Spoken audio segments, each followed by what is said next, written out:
Bob Dylan, a name that transcended the boundaries of a musician to become a cultural symbol of the 20th century. The songs he wrote in the 1960s didn't just echo through radios or concert halls. They became the spiritual weapons of a generation hungry to change the world. He was called the voice of conscience, the soul of the anti-war movement, the man who dared to turn folk music into a cry for freedom. Yet the brighter the spotlight shone on him, the more another side of Dylan emerged. Conflicted, solitary, and often disappointing. He was abandoned by his own fans when he changed his sound, drawn into love and tragedy like endless whirlpools, and even when awarded the Nobel Prize in literature, a rare honor for any musician, he responded with a cold detachment that stunned the public. How could someone so private, rebellious, and full of contradictions write songs that touched the heart of humanity? The journey of Bob Dylan is one where artistic greatness walks hand in hand with private shadows. A journey that reveals, the deeper you look, how pain itself carved the genius within him. In a small town called Duluth, Minnesota, on May 24, 1941, a Jewish boy named Robert Allen Zimmerman was born. His parents, Abram and Beatrice Zimmerman, were second-generation Jewish immigrants in America. They ran a modest appliance store and dreamed of a stable life in a society still heavy with prejudice. But fate intervened when Abram was struck with polio, forcing the family to leave Duluth and return to Beatrice's hometown of Hibbing. In that quiet mining town, Robert and his younger brother David grew up with an early awareness of life's fragility. In Hibbing, young Robert quickly showed a deep fascination with music. He would press his ear to the radio, listening to programs like Grand Ole Opry, soaking in country and blues from Shreveport, Louisiana, before teaching himself piano and guitar. As a teenager, Dylan was captivated by the raw energy of Elvis Presley, Jerry Lee Lewis, and Little Richard.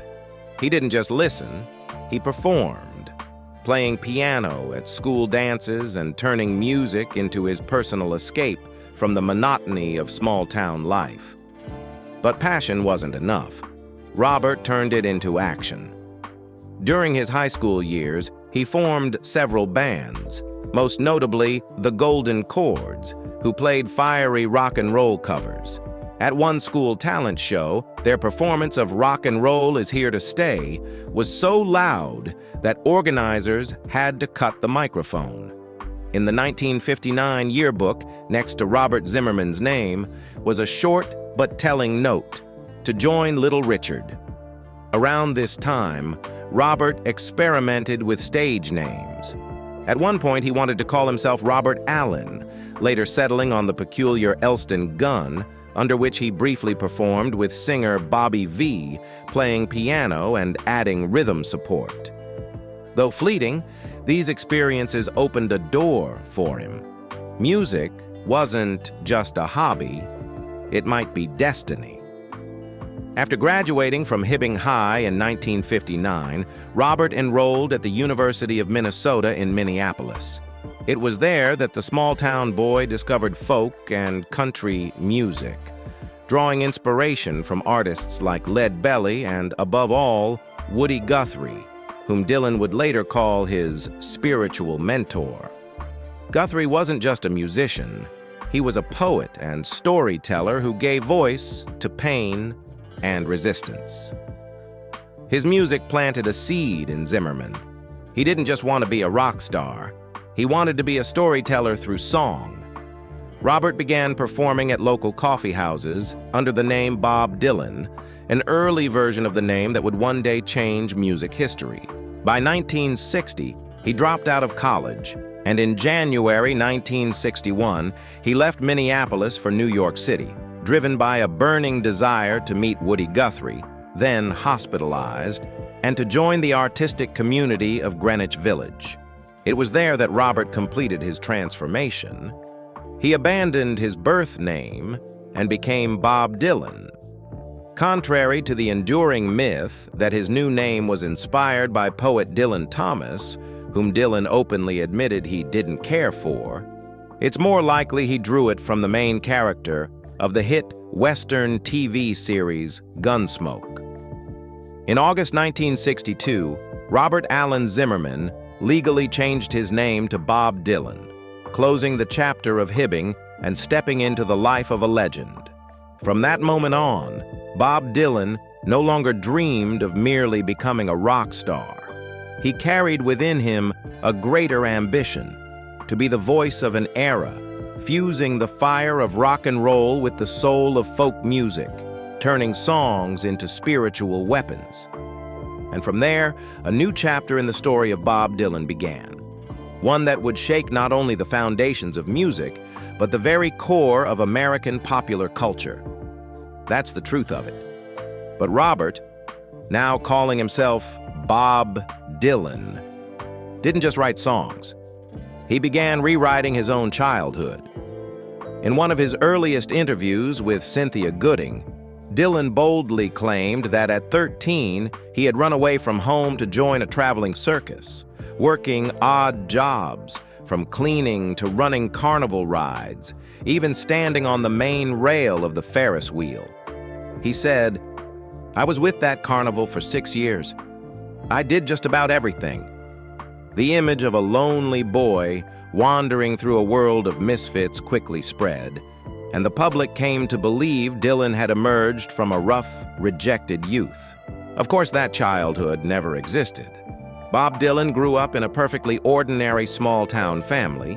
No circus, no drifting, no unbearable hardship.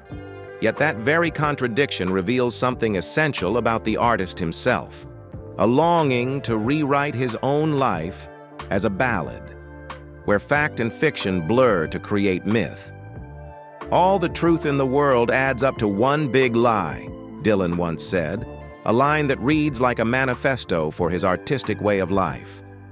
What's remarkable is that his obsession with the circus didn't end there.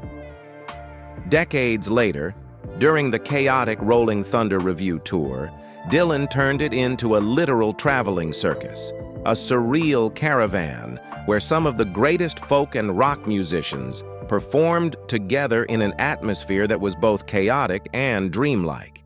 Writer Sam Shepard, who followed the tour closely, noted that these seemingly absurd myths only made Dylan shine brighter, granting him a peculiar kind of creative power. Some call Dylan a fabricator. Others see him as a man who dared to turn memory into art. For Dylan, lies sometimes reveal deeper truths, the truth that an artist doesn't just live a life, but inhabits the legend he creates. And that legend, from his youth onward, became his truest companion on the road of music. If he had simply been an ordinary small-town boy, perhaps we would never have had Bob Dylan, the man who turned both truth and lies into immortal music. The question is, can we accept that kind of duality in an artist whose very essence is endless creation? On January 24, 1961, in the bitter winter of New York City, a young man named Bob Dylan arrived with nothing but an old guitar, a harmonica, and a restless dream. It was wintertime, Dylan later recalled. The cold was brutal, and every artery of the city was clogged with snow. I wasn't looking for money or love. I had a heightened sense of awareness, was used to my own kind of life, unrealistic and yet visionary. He knew no one in this frozen city, but Dylan sensed that everything was about to change. And fast. The social climate was also shifting. America was entering the 1960s amid civil rights marches, demands for equality, and a growing wave of cultural rebellion. Greenwich Village, the place Dylan gravitated toward, was the beating heart of the folk revival, where young musicians didn't just sing, but wielded their songs as instruments of social change. This was an era when every melody, every lyric carried more than entertainment. They were calls to arms, sparks of awakening. At first, it was hard to notice Dylan among the bohemian youths of Greenwich Village. Many of them wore leather jackets, sported James Dean haircuts, talked like Jack Kerouac, and all shared the same hunger for rebellion. Artistic ambition? Yes. A rejection of mainstream culture? Absolutely. A desire to shed middle-class identity and be reborn as artists? Without question. But what set Dylan apart, beyond his guitar and harmonica, was the encyclopedia of American folk songs engraved in his memory, and a strange stage presence that was both awkward and hypnotic, impossible to ignore. On April 11, 1961, Dylan reached a turning point. His first major performance at Gerda's Folk City, opening for blues legend John Lee Hooker. Before that, he'd only played anonymous hootenanny nights, open mic evenings for unknowns. But this was the real stage, and a problem arose. At just 19, Dylan was too young to hold a cabaret license or union card, both required for performers. Yet club owner Mike Porco solved it with a wink. He signed papers declaring Dylan his Sicilian son, legally allowing the small-town boy to perform. Dylan would later call Porco the father I never knew I had. That night, he truly stepped into the light. The memory of that breakthrough would find its way into his song, Talkin' New York, 1962, where he sings of finally landing a gig in the big city, joining the union and paying dues, a verse that marks his arrival.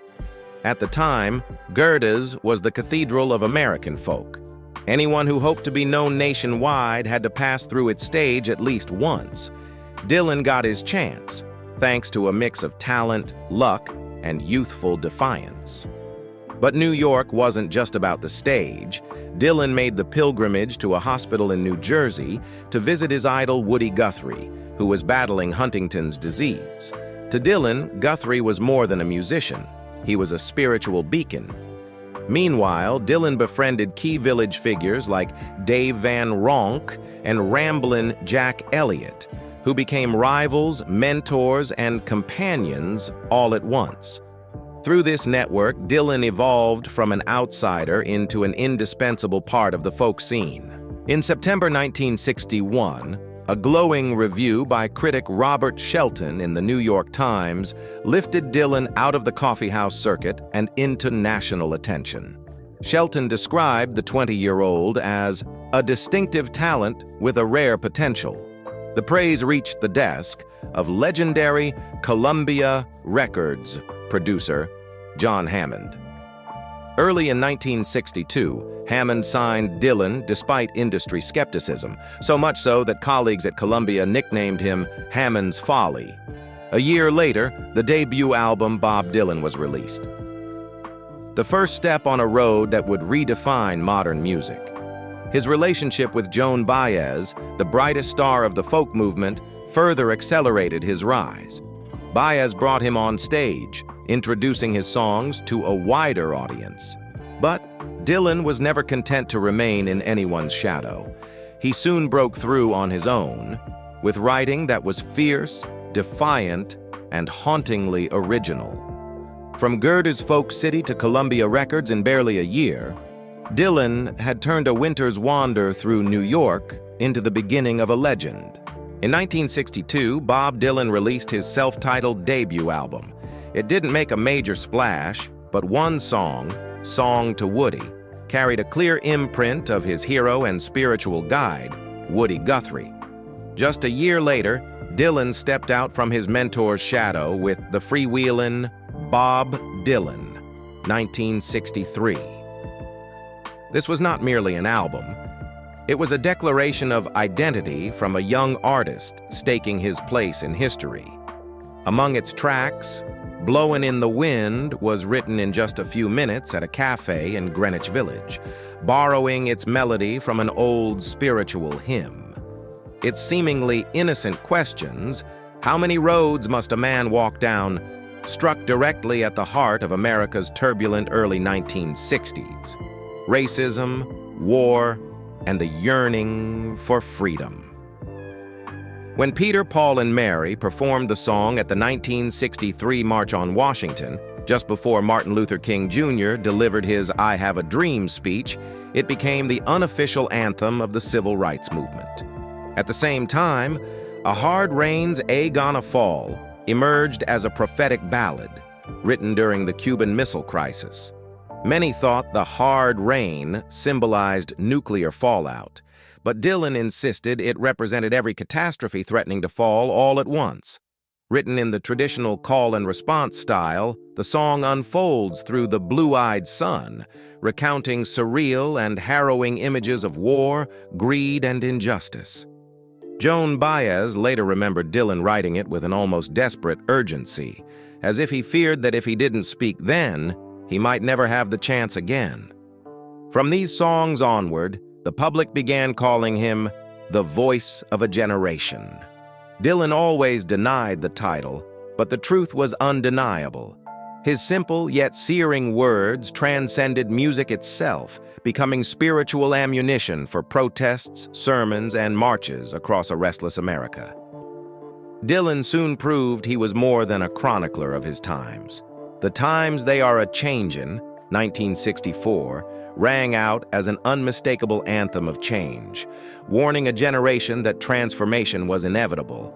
But just months later, another side of Bob Dylan revealed a different artist, one turning inward, trading politics for introspection, refusing to be boxed in.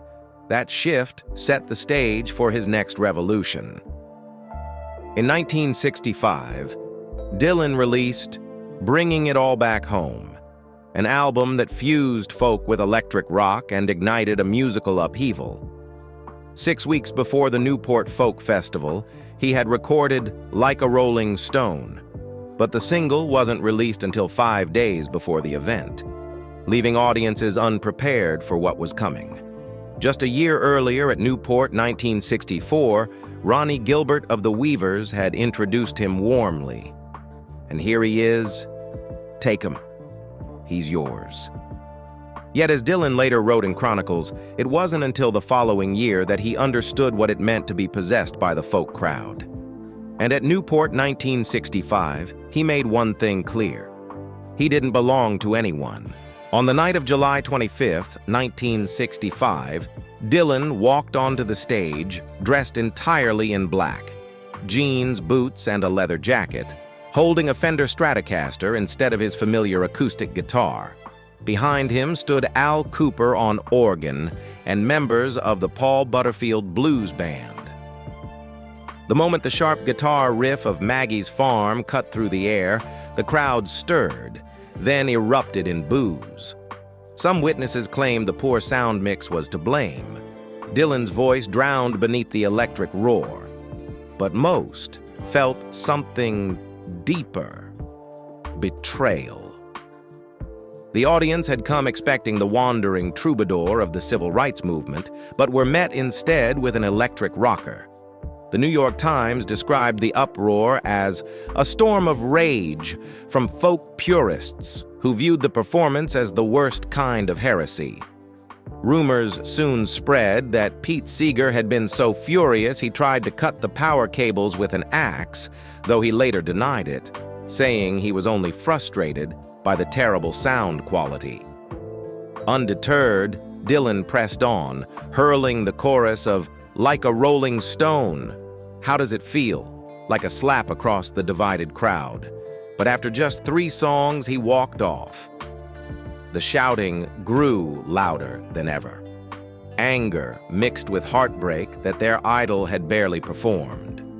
Peter Yarrow of Peter, Paul and Mary tried to calm the audience, but it was no use. Finally, Dylan returned with a borrowed acoustic guitar and ended the night with "It's All Over Now, Baby Blue," a cold farewell to Newport and to his own folk past. That night would become one of the great turning points in modern music history. With Highway 61 revisited and the 6-minute masterpiece Like a Rolling Stone, Dylan shattered the conventions of the record industry and opened a new era for rock. Just a year later, Blonde on Blonde, 1966, one of the first double albums ever, confirmed the boundless reach of his creativity. But the Newport story didn't end there. The very Stratocaster Dylan played that night became a legend in itself. In 2012, Dawn Peterson, the daughter of a 1960s pilot, claimed her father had once flown Dylan and kept the guitar the singer left behind on the plane. PBS's history detectives investigated, matching the wood grain of the guitar to color photos from Newport, and concluded that it was indeed Dylan's Stratocaster. Dylan's representatives denied it, insisting he had never relinquished ownership and even sent a formal legal letter disputing the claim. The controversy only deepened the myth. The guitar became more than an instrument. It was the relic of the night Dylan plugged in, that electric summer evening in 1965, when one artist chose to tear down the boundaries of popular music and rebuild them in his own image. Yet, at the height of his power, disaster struck. On the bright morning of July 29, 1966, near Woodstock, Dylan crashed his Triumph Tiger T100 motorcycle. Some said the sun blinded him, others that he hit an oil slick or simply lost control. Reports claimed he broke vertebrae and suffered a concussion, but no police or hospital records were ever filed. The ambiguity turned the event into one of the most dissected accidents in pop culture, a half-real, half-mythic mystery. Instead of being hospitalized, Dylan retreated to the home of Dr. Ed Thaler in Middletown, living quietly for over a month in the attic room, dining with the Thaler family, and receiving a few close visitors such as Allen Ginsberg and members of the band that would later become the band. He was seen as gentle but weary, withdrawn from Woodstock, which had turned into a nightmare of reporters and intruders. Many scholars later argued that the crash, whether real or exaggerated, saved his life. By 1966, Dylan was exhausted from relentless touring and spiraling into substance abuse. The accident gave him the excuse to stop, to vanish, and to be reborn. He withdrew from the stage for years, but continued writing in silence. With the band, he recorded raw, intimate demos at his home and at Big Pink in Saugerties, sessions that became the foundation of the Basement Tapes, a cornerstone of folk rock Americana. Out of that stillness, Dylan returned with John Wesley Harding, 1967, and Nashville Skyline, 1969, warm, understated albums that embraced country influences and quietly ignited the Americana movement. Then came the Rolling Thunder Revue, 1975-76, a chaotic, kaleidoscopic tour featuring Joan Baez, Joni Mitchell, Allen Ginsberg, and a host of other artists. Amid the smoke, masks, lights, and unrestrained freedom, Dylan wore white face paint like a wandering carnival clown, erasing the line between performance and reality. Here, he turned his once-invented circus childhood story into a living, breathing spectacle, directing his own legend. Decades later, Martin Scorsese revisited it in Rolling Thunder Revue, a Bob Dylan story, 2019, confirming that it wasn't merely a tour, but a grand act of transformation in Dylan's artistic life. By the late 1970s, Dylan made another turn toward faith. Slow Train, Coming, 1979, was steeped in gospel rhythms and Christian conviction. In the 1980s, he experimented with Infidels, 1983, blending rock, reggae, and modern tones despite critical skepticism. Then, in 1989, he reaffirmed his enduring depth with Oh Mercy, a contemplative album reflecting the wisdom of a man tempered by time and turbulence. But Dylan's journey didn't end there. He kept writing, recording, and touring through the decades. His ultimate recognition came in 2016, when the Swedish Academy awarded him the Nobel Prize in Literature for having created new poetic expressions within the great American song tradition. It was not a prize for one work, but for a lifetime of songwriting. From Blowin' in the Wind, A Hard Rain's a Gonna Fall, and Like a Rolling Stone, to Tangled Up in Blue. These songs weren't just meant to be sung. They existed as poetry, vivid, symbolic, evocative, extending the lineage of Homer, Rimbaud, and T.S. Eliot through the language of popular music. The Nobel Prize affirmed what time had already proven. Dylan was not merely a musician, but a poet of the 20th century, a man who transformed pain, yearning, and rebellion into living literature. At 75, the one-time traitor in the eyes of some fans stood at the summit of global acclaim, living proof that a song, when it touches human truth, can stand beside the classics of world literature. From a poor boy in Minnesota to a global icon, Dylan had spent his life breaking boundaries, daring to face criticism, daring to change, and refusing ever to repeat himself. His career was more than a musical journey. It was a testament that art, when lived to its fullest, can reshape humanity's understanding of freedom, truth, and the self. And just as the world hailed him as a genius, Bob Dylan's private life entered a darker chapter, a secret marriage collapsing in tears, estranged children, and a string of love affairs that were both transcendent and wounding, all of which revealed that even the most untouchable man could, in the end, be heartbreakingly human. From the earliest days of his career, Dylan experienced a profound love affair with Suze Rotolo, a 17-year-old girl he met in New York during the summer of 1961. They quickly became one of Greenwich Village's most captivating couples, sharing a cramped apartment and appearing together on the iconic cover of the Freewheelin' Bob Dylan, 1963, an image that came to symbolize young love, fragile, fiery, and fleeting.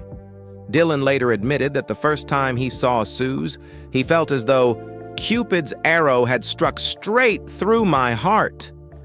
But Rotolo was far more than a romantic muse. Born into a politically active family, her parents were Communist Party members and labor organizers, she was deeply involved in social causes, working for the Congress of Racial Equality and protesting nuclear weapons. It was Suze who opened Dylan's eyes to politics and social justice, worlds that had been distant to the young songwriter from Minnesota. His earliest songs of protest and heartbreak, from Don't Think Twice, It's All Right to Boots of Spanish Leather, carried traces of Suze's departure, her ideals, and the pain she left behind. As Dylan's career skyrocketed, fame began to erode their bond. In 1962, Suze left for Italy to study art for 8 months, leaving Dylan alone in New York. When she returned, the distance between them was insurmountable. Rumors of infidelity, the crushing pressure of fame, and Dylan's growing closeness with Joan Baez drove them apart. In August 1963, Suze moved out of their shared apartment. Shortly after, upon discovering she was pregnant, she underwent an illegal abortion, a harrowing ordeal that left deep emotional scars. That pain echoed through Dylan's sorrowful ballads, especially Ballad in Plain D, in which he even exposed Rotolo's family conflicts, a decision he later called stupid and deeply regretted. Years later, their story was revisited on film. In the 2024 biopic, A Complete Unknown, Timothée Chalamet portrayed Dylan while Elle Fanning played Sylvie Rousseau, a fictional character based on Suze Rotolo. Dylan personally asked director James Mangold to change the name, insisting Suze had always valued her privacy and was not a public figure. Fanning later said she felt a great responsibility portraying the role, describing Suze as not just Dylan's first love, but the guiding light who led him into politics and inspired him to write his own songs. Though their love ended, Suze Rotolo's influence endured. From that chilly album cover to Dylan's tear-stained ballads, and even decades later on film, Suze remained a defining figure in his evolution. The woman who taught him how to love, to lose, and to turn heartbreak into art. After leaving Dylan, Suze Rotolo stepped away from Greenwich Village to rebuild her life. She moved to Italy, later married Italian film editor Enzo Bartoccioli, and had a son, Luca. Though she stayed out of the spotlight, Rotolo continued to live as an artist and activist, creating jewelry, illustrating, teaching at Parsons, and participating in social movements until her final years. She died of lung cancer in 2011 at the age of 67. Dylan had remained in contact with her and once helped after her apartment caught fire. A quiet gesture of reconciliation for the pain they once shared. More than half a century later, the image of the couple walking arm in arm on the freewheelin' Bob Dylan cover still holds its spell. Romantic, yet haunting. Suze Rotolo may be gone, but her legacy lives on in Dylan's heart and in cultural memory. The muse who transformed a shy Jewish boy from Minnesota into a voice that defined a generation. Not long after, Joan Baez entered Dylan's life, not only as a lover, but as a companion on his artistic journey. Joan Baez, already a rising star since her breakout at the 1959 Newport Folk Festival, first met Dylan in 1961 at Gerd's Folk City. She later recalled seeing a scruffy, pale, filthy boy, but the moment he began singing Song to Woody, Baez knew he possessed something that would change the course of music, and her life as well. Although Dylan was still with Suze Rotolo, the young woman who had shared his early years, it was Joan who lifted him onto bigger stages. Soon after, Baez invited Dylan to join her on tour, performing duets and introducing him to audiences at a time when her name already graced the cover of Time magazine, 1962. Their partnership quickly turned into a romance. They appeared together at major events, most famously the 1963 March on Washington, where Martin Luther King Jr. delivered his "I Have a Dream" speech. Dylan and Baez became the symbolic couple of the civil rights era, the poetic embodiment of love and activism. Yet fame brought pressure. Baez would later describe their relationship as completely demoralizing, admitting that Dylan's sudden and explosive success left her feeling lost and overshadowed. The breaking point came during Dylan's 1965 tour of England. He invited Baez along only to exclude her from performing on stage. Baez recalled sitting backstage, isolated, unable to understand why the man she loved had turned away from her.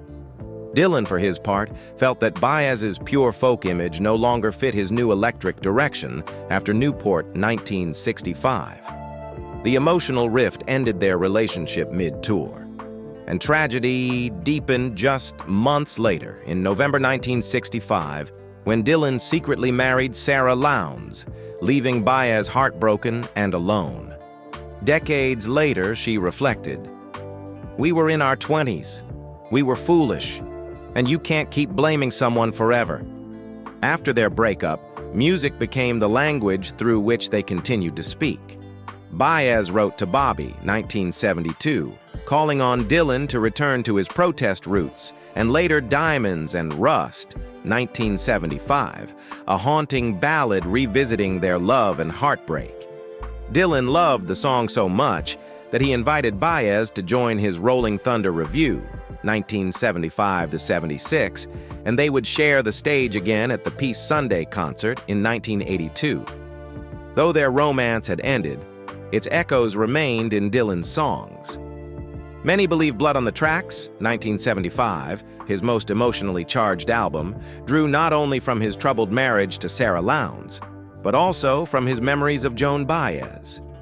Today, the Joan Baez love story continues to captivate audiences, portrayed in A Complete Unknown, 2024, with Timothée Chalamet and Monica Barbaro recreating those fervent early years.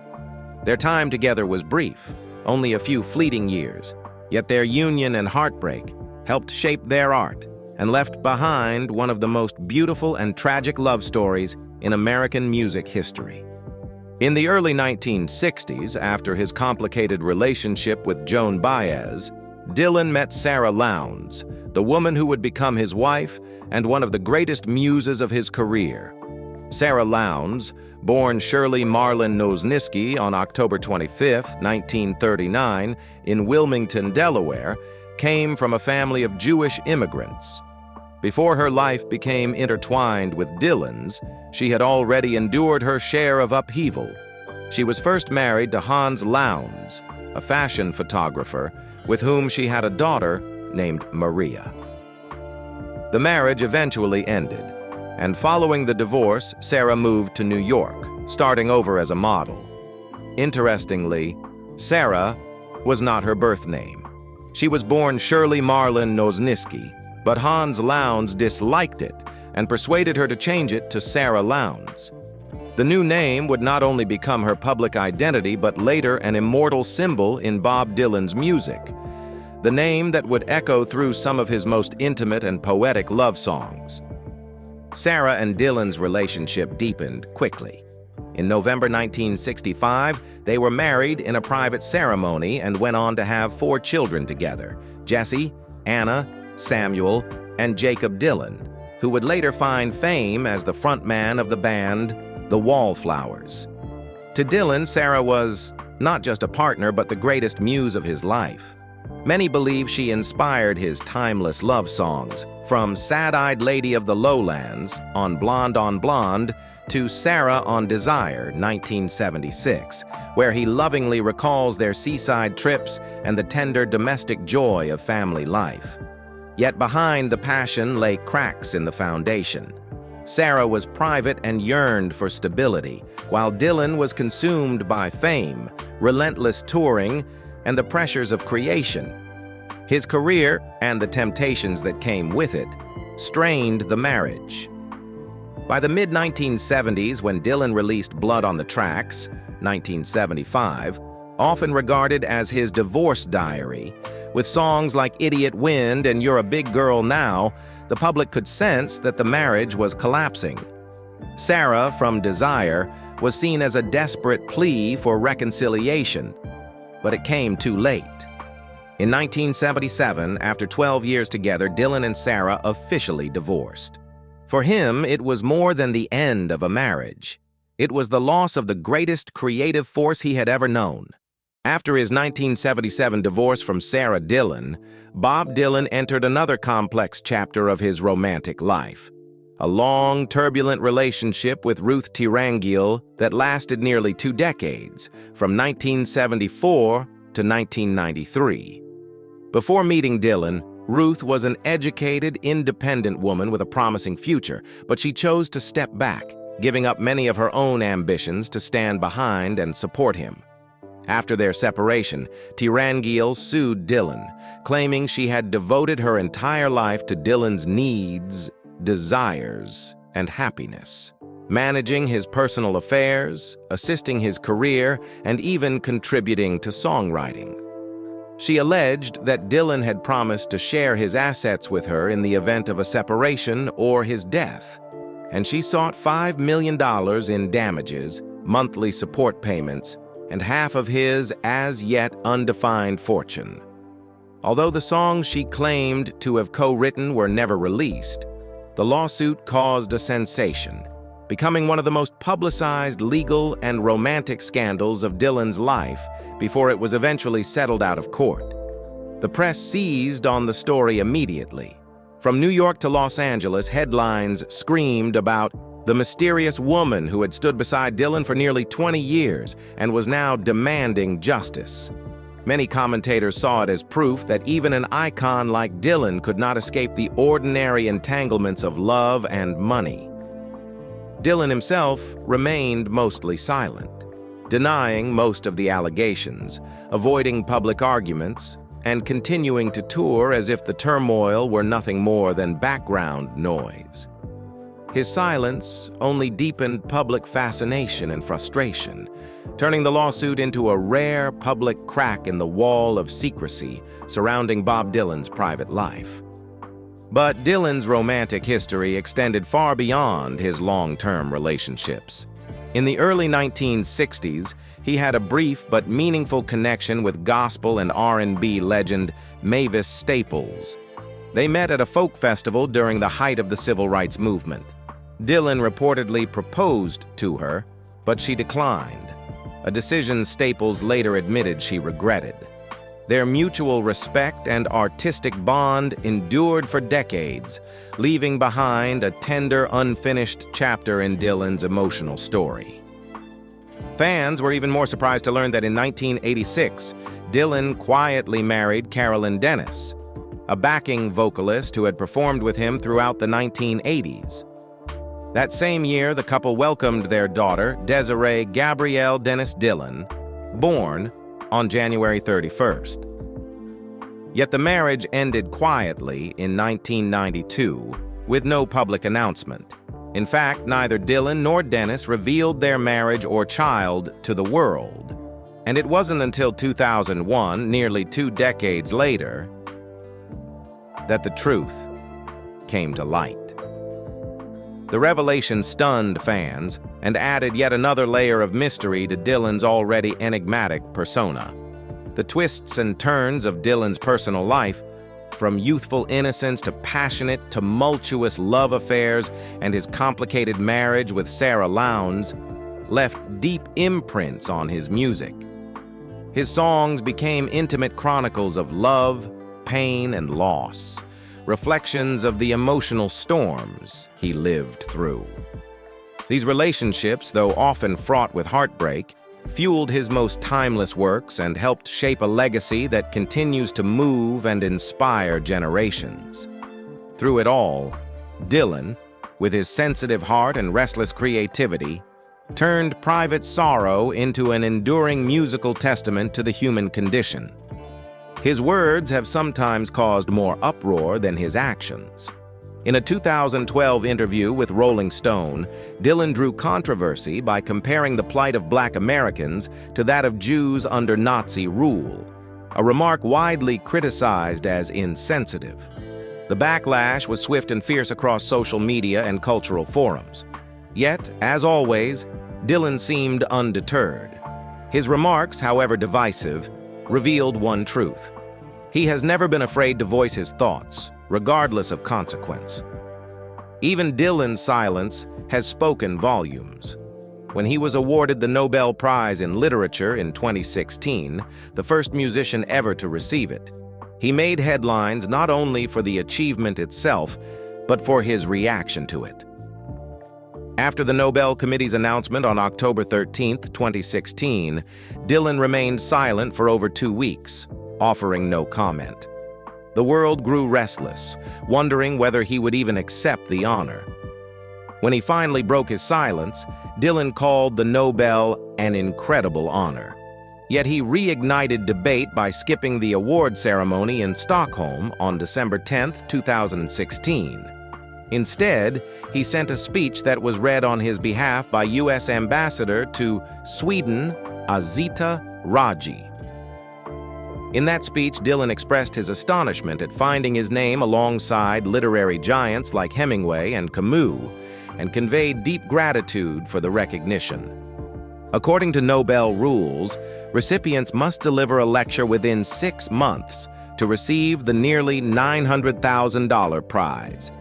Dylan fulfilled the requirement on June 5, 2017, just before the deadline, by submitting a 27-minute recorded lecture.